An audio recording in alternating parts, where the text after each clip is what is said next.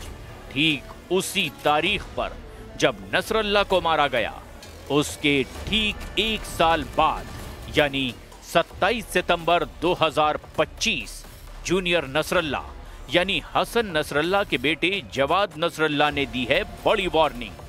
Jawad Nasrallah का दावा है कि हिजबुल्लाह से हथियार छीनने के बारे में सपने में भी ना सोचना। ईरान के सर्वोच्च नेता अली खामनेई भी कह चुके हैं कि हिजबुल्लाह की ताकत कोई नहीं मिटा सकता और उससे कोई हथियार भी नहीं छीन पाएगा।